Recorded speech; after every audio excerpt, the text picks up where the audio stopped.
Well, good evening. This is Trevor Best, and you're spending time with me with my favorite things. In recent times, I've brought you some ideas with regard to the bike, my motorcycle. I've brought you ideas with regard to real estate, and just continuing to introduce you to the things that I really enjoy. Tonight, I want to touch a little bit on a topic I posted on my other channel tonight, and it was the financial planning process and the 6 steps associated with that. I felt it was important to come on and kind of break those down a little bit more. If you've been out on my channel, Money Matters, you'll notice that a lot of those videos are kind of animated. They're short and sweet, trying to ensure that you gather all the information. But as I was looking at it, and even though the information is there, I felt it was important for me to just come on and clarify a few things and make sure you understand the process in itself. When we talk about the financial planning process, that is the process that an agent or an advisor, financial advisor, should go through with you as a client. And I always caution that if an agent or advisor is not willing to go through that process with you, you may want to choose someone else, because either they're not in it for the right thing, and the right thing should be your well-being. That's very, very important. So your well-being, your financial well-being, that is what they should be in it for, and not just for the remuneration that they receive, which is a commission or fee or whatever the case may be. We'll talk a little later or another time about how to select the right financial advisor, because there are different types of advisors out there that you'd want to be able to gain access to. But tonight we're going to look a little bit at the process in itself. And the process begins with first identifying your needs and your objectives. And within that, identifying your needs and your objectives, you've got to have a decent enough picture of what it is you are trying to accomplish. What are your goals? What is it that you want to see happen with your financial future, with your future overall? No one can really tell you what it is that you want for your future. So you've got to have some goals and objectives set out there that you're going after something. Now, the advisor, his role is to get a good understanding of that, because that's where everything begins. Understanding what your goals, what your objectives are, and it gives him a chance to determine whether he can meet those goals and objectives with the products and services that he may have at his disposal, or whether he needs to bring in additional assistants, additional advisors to make sure that your complete goal is well taken care of. So that is very, very critical to your success. So step 1, identifying your objectives and your goals. That is step 1 of the financial planning process. Once we've gone through that, we've started to have a chat, we've built some rapport, we get to understand who you are or what's going on with you, what you're trying to accomplish. We move into the phase of gathering data or gathering all the information. So that's step 2. We're gathering all of the financial data. Now, a part of it started out by understanding your goals, understanding where you're trying to go. And now we need to understand, where's the money? Is the money there? Have you started on your retirement planning? Are you involved with your 401k at work? Are you maxing it out? Do you have other retirement plans, IRAs, or any type of life insurance that's going to allow you to withdraw from it over time? What's your income? What's your current income? What's your current situation? What's your current situation? What you anticipate to be your future situation? Are we going to have to look at Social Security as part of your needs? All of those things are important to identify early on. So your advisor is going to start gathering a lot of information, and you've got to be honest with your advisor, because the level of information that you give to him, if it's erroneous information, what he brings back to you as a solution is not going to be right. So you really got to be willing to sit down and talk to him, tell him the good, the bad, and the ugly. Don't hide anything. If you haven't accomplished something that you want to accomplish, this is a time to be upfront. Because working together, you guys can chart the correct path to get you to accomplish the things that you think you haven't accomplished.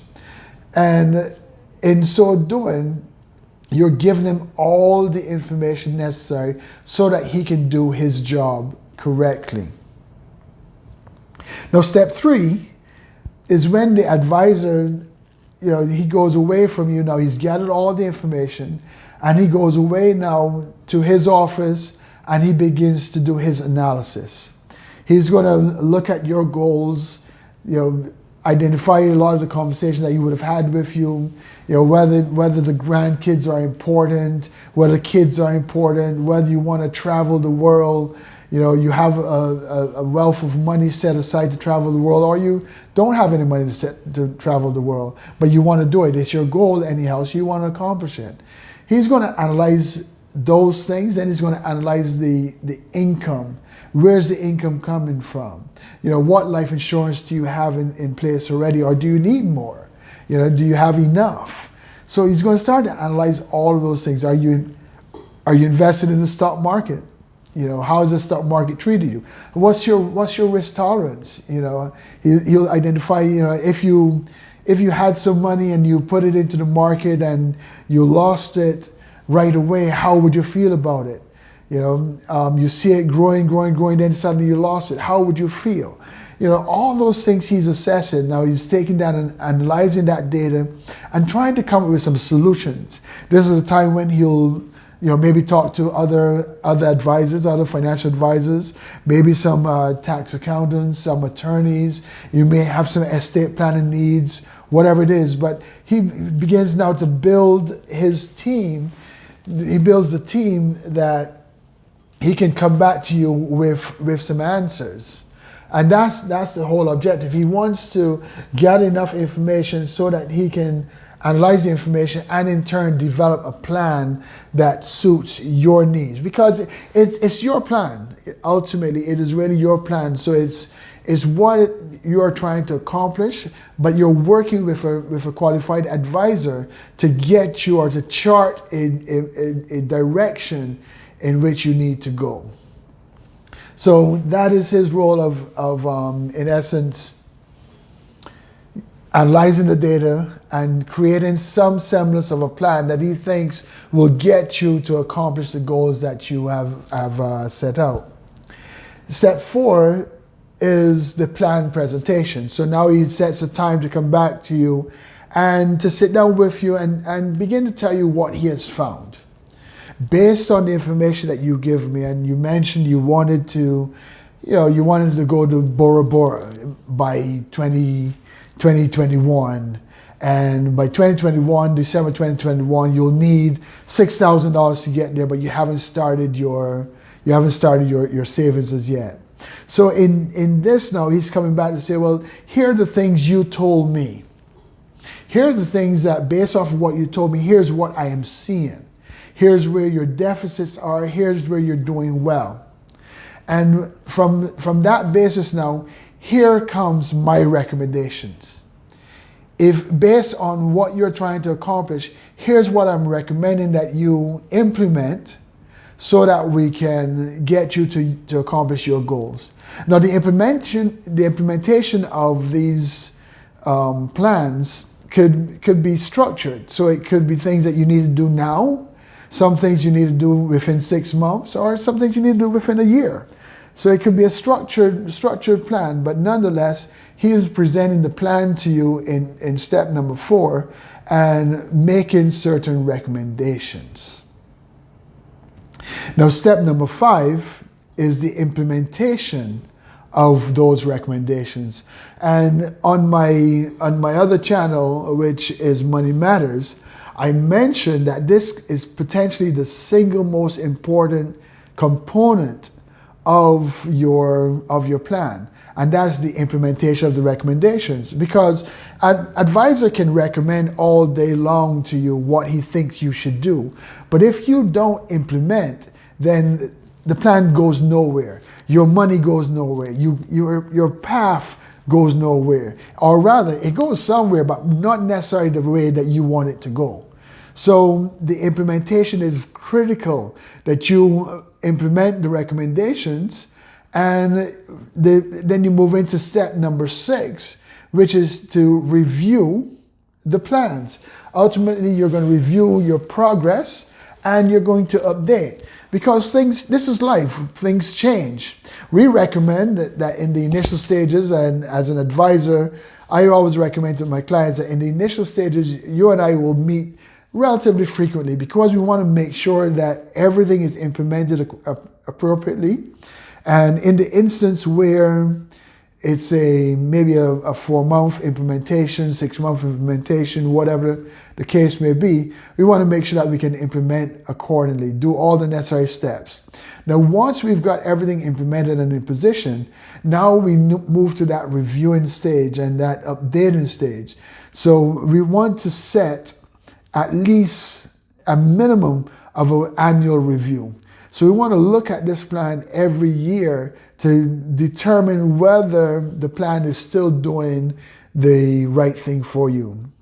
Now remember, this is not an exact science. Everyone is looking at what's going on now. They're kind of speculating what could potentially happen in the future.